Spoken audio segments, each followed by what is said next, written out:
আসসালামু আলাইকুম, কেমন আছেন সকলে? আশা করি আল্লাহর রহমতে ভালোই আছেন। ঈদে মিলাদুন্নবী লক্ষ্য করে আজ আপনাদের জন্য নবীজির সুন্দর 10টি হাদিস নিয়ে হাজির হয়েছি, সাথেই থাকুন। 1. কাজের ফল নিয়তের ওপর নির্ভরশীল। সহিহ বুখারী 1, 2।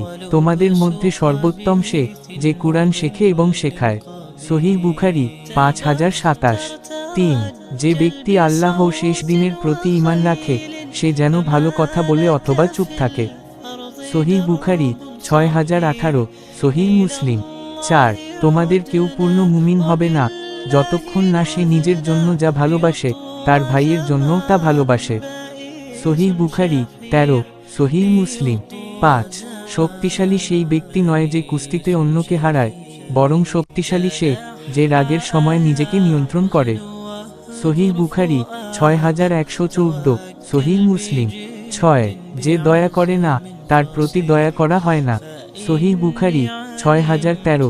সহিহ মুসলিম 7। মুসলিম সেই, যার জিহ্বা ও হাত থেকে অন্য মুসলিম নিরাপদ থাকে। সহিহ বুখারী 10। সহিহ মুসলিম 8। পবিত্রতা ঈমানের অর্ধেক। সহিহ মুসলিম 223।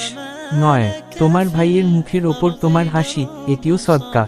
জামে তিরমিজি 1956। 10। যে ব্যক্তি আল্লাহর ওপর ভরসা করে, আল্লাহ তার জন্য যথেষ্ট। কুরআন সূরা আত-তালাক 65:3। আল্লাহ আমাদের সবাইকে নবীজি এর সুন্নাহ অনুযায়ী জীবনযাপন করার তৌফিক দিন। আমিন।